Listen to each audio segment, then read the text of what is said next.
اس لیے امام حسین کا مقدمہ جس نے نہیں سمجھا وہ دنیا کا احمق ترین آدمی، اور جس نے مقدمہ سمجھا آج میں اس کا ذکر کروں گا، اور آپ حیران ہو جائیں گے بھی اس آدمی نے جتنی بات امام حسین کی سمجھی 14 صدیوں میں، بعد میں کسی بندے نے وہ بات نہیں سمجھی جو اس نے سمجھی، وہ ہے یزید۔ سب سے زیادہ بہتر امام حسین کو یزید نے سمجھا بھی امام حسین چاہتا کیا ہے، ارادے کیا ہے، مینٹلٹی کیا ہے اور ذہنیت کیا ہے۔ بس نہ یہ سنی سمجھ سکے، نہ شیعہ سمجھ سکے، نہ بعد کے لوگ سمجھ سکے حسین کیا چاہتا ہے۔ یہ یزید اور اس کا باپ جو تھے نا، یہ دونوں سمجھتے تھے یہ حسین کیا چاہتا ہے۔ ایک بھائی انہوں نے زہر دے کے اپنے راستے سے ہٹا دیا حسن، دوسرا زندہ پھرتا تھا، اس کو مارنے کا سوچ رہے تھے۔ اس کی زندگی میں جس وقت بیعت لینی شروع کر دی 56 ہجری میں، حضرت معاویہ زندہ تھے، اور زندہ ہوتے ہوئے اس نے اپنے پتر کے لیے بیعت مانگنی شروع کر دی۔ مر جاتے تو بعد میں امت فیصلے کرتی جو مرضی کرتی، نہیں، اپنے پتر کے لیے راہ ہموار کی، اور اس کے لیے دولت، تلوار اور پیسے کا اتنا استعمال کیا، یزید کو سارا پتہ تھا۔ اس لیے یزید ملعون جو ہے نا، جتنا اس نے امام حسین کو سمجھا اس نے کسی نے نہیں سمجھا۔ کیوں؟ یزید نے دیکھا تھا کہ میرا باپ معاویہ علی کے ساتھ جنگیں لڑتا رہا ہے، اور کس بات کے لیے لڑتا رہا ہے، ساری بات سمجھتا تھا۔ یزید جانتا تھا کہ میرے باپ نے کس بنا پر اور کن شرطوں پر حسن کے ساتھ صلح کی تھی، وہ سارا بہترین جانتا تھا۔ یزید جانتا تھا کہ میرے لیے میرے باپ نے جو بیعت لی ہے وہ تلوار کے زور سے لی ہے، اور پیسے کے زور سے لی ہے، اور دولت کے زور سے لی ہے۔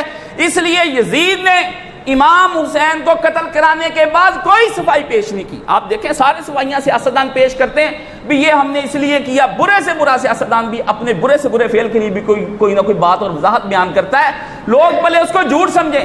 یزید کا پڑھ لیں آپ کسی جگہ جا کر، اس نے کسی جگہ پر کوئی وضاحت نہیں پیش کی۔ اس نے کیا کیا، اور مکہ اجاڑا، اور اس نے مدینہ اجاڑا۔ اس نے کہا میں نے کیا، مجھے کون روکنے والا ہے، مجھے جو میرے راستے کے اندر آئے گا اڑا دیا جائے گا۔ مکہ کیا شہ حیثیت رکھتا ہے، اڑا کے اس نے خانے کعبے کے گرد وہاں پتھر لگوا کے، اور اس دور کے اندر بیت اللہ شریف کو آگ لگ گئی انہی کی نااہلیوں کی وجہ سے، اور خانہ کعبہ گرا دیا گیا، سارا برباد کر دیا، مدینہ شریف برباد کر دیا۔ اور حسین ابن علی، اگر وہ حسین ابن علی پر کوئی شرمندہ ہوتا یا اس نے کوئی بات سمجھتا کہ یار یہ ہم سے مسٹیک ہو گئی ہے حسین کو، تو پھر وہ مدینے میں فوجیں کس لیے بھیجی، کیونکہ وہی کام مدینے والے کر رہے تھے۔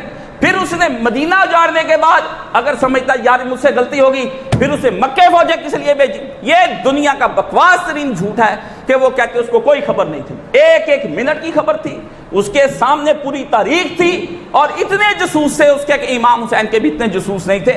شہر شہر، محلے محلے، گلی گلی کے اندر اس کی پارٹی کے بندے تھے، حکومتی بندے پھر رہے تھے، اور حکومتی بندے ان کو اطلاعیں کرتے تھے اور جا کر بتاتے تھے، ایک ایک منٹ کی رپورٹ اس کو جا رہی تھی کہ اب حسین جہاں چلا گیا اب، اور اس کو پتا تھا اس دن، اور خط نکال کے پڑھ لے۔ اور اس لیے یزید نے جتنا مقدمہ امام حسین کو سمجھا ہے آپ سب سمجھ لیں۔ اور یہ جو روحانی اولاد ہے نا ان کی ناسبیوں کی، یہ ساری یزید کی روحانی اولاد، یہ تو وہ وضاحتیں پیش کر رہی ہے جو خود یزید نے بھی اپنے دور میں پیش نہیں کی۔ یزید نے بھی، اس نے کہا مارا میں نے اور قتل کیا حسین کو، اور اس نے کہا نیزوں، بتاؤ کس طرح سے امام اس کے دربار کے اندر، یزید کے دربار جس میں کہتے ہیں نا کہ وہ آخر پہ رویا، صلاح الدین بکواس کرتا، وہ رویا اس نے کیا رونا کیا؟ وہ اس نے پوچھا کیا ہوا، انہوں نے کہا امیر المومنین جب تلوار نکالی، خیام کو آگ لگائی، جب بچہ حسین کا ہم نے زخمی کر دیا، تو اس وقت خیام کے اندر عورتوں کا بھاگنا دیکھنا تھا، کس طرح بھاگ رہی تھی اپنے بچوں کے لیے، تو اس نے تو منظر کھینچا آ کے یزید کے دربار میں بدبختو، اس نے آ کر بتایا کہ خیام کو آگ کیسے لگائی اور لٹا کس طرح نبی کا خاندان۔ زہرا کے گھر کی کلیاں اجاڑ کے رکھ دی تم نے سوچا ہی نہیں، محسن کو رلائے گا تا حشر لہو اکثر، زہرا تیری کلیوں کا وہ صحرا میں بکھر جانا۔ فاطمہ کے پتروں کو تم نے صحراؤں میں بکھیر کے رکھ دیا، اس بیچاری کی بچوں کو۔ نبی ایسا تو کہتا کیا کہ محسن کو رلائے گا تا حشر لہو اکثر، کہتا ہے میں رہوں گا حشر تک، اور لہو کے ذریعے سے رہوں گا۔ کیوں؟ زہرا تیری کلیوں کا وہ صحراؤں میں بکھر جانا۔ زہرا کی کلیاں صحراؤں میں بکھیر دی، اور آپ کہتے ہیں کہ آپ ابھی تک کہتے ہیں کہ امام سے ہوا کچھ نہیں۔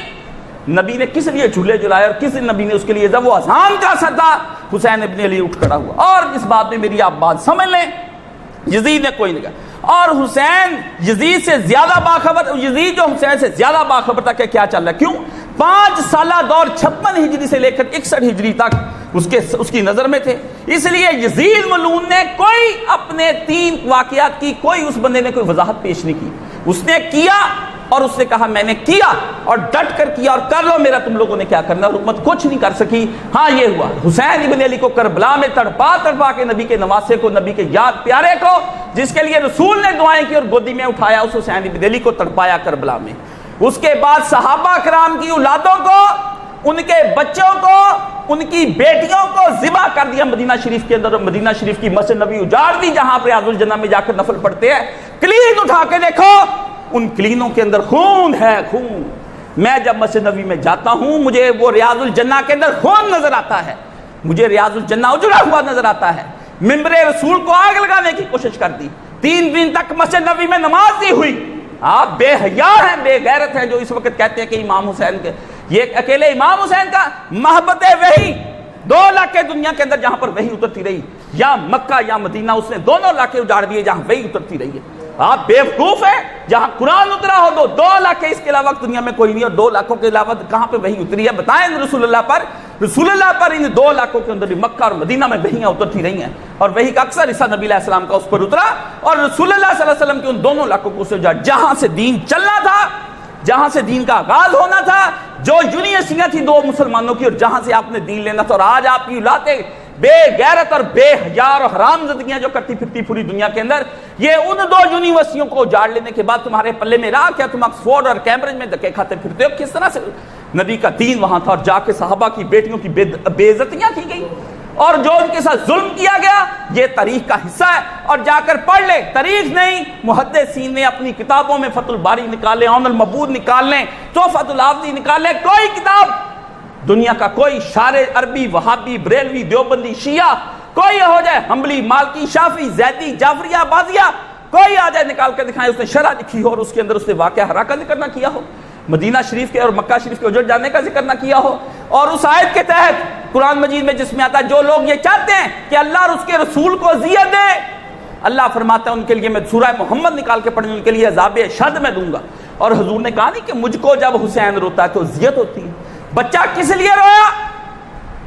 بچے ہیں روتے ہیں کس لیے؟ نبی کو نبی اس اذیت کو نہیں دیکھتا تھا، نبی دیکھتا تھا کہ پتر آج رو رہا ہے، جب 61 ہجری میں گلے پہ چھری چل جائے گی میرے پتر کے ساتھ کیا، نبی اس دن کو روتا ہے، اس دن کو نبی نہیں روتا۔ اور حسین کے مقدمے کو یزید نے جس طرح سے سمجھا وہ سمجھ لیں آپ میرے سے، امام حسین نے اپنی کمپین خود چلائی، اللہ اکبر اللہ اکبر، یہ بات آپ سمجھ لیں۔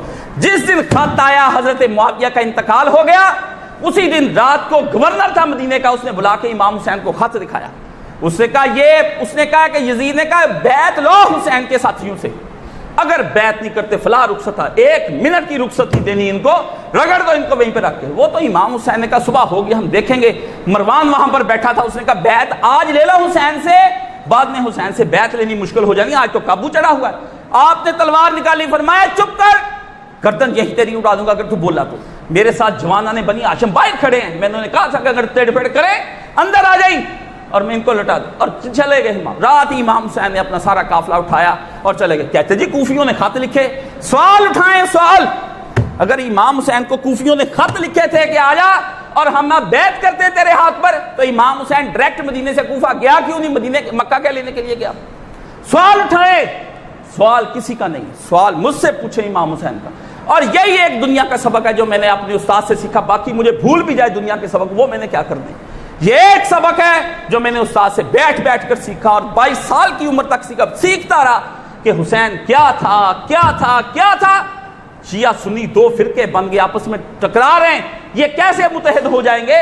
مسئلہ حسین کا ہے، اور وہ بتایا پھر اس نے حسین کا مقدمہ صرف مولانا اسحاق مرحوم نے اس دور میں سمجھا، اور اس کے علاوہ کسی نے نہیں سمجھا، اور نہ کسی کی سمجھ میں نہ کسی اور کی۔ جو کوئی بھی اب آپ کو بتا رہا ہے نا، وہ مولوی اسحاق سے سیکھ کر بتا رہا ہے، نام لے یا نہ لے، یوٹیوب پہ کتنا ہی بندہ مشہور ہو جائے، لیکن وہ مولانا اسحاق مرحوم سے وہ اس نے بتایا، اور اس نے بتایا کہ امام حسین نے اپنی کمپین کا نام صبر حسین رکھ دیا تھا، کمپین چلائی جس کا نام صبر حسین ہے۔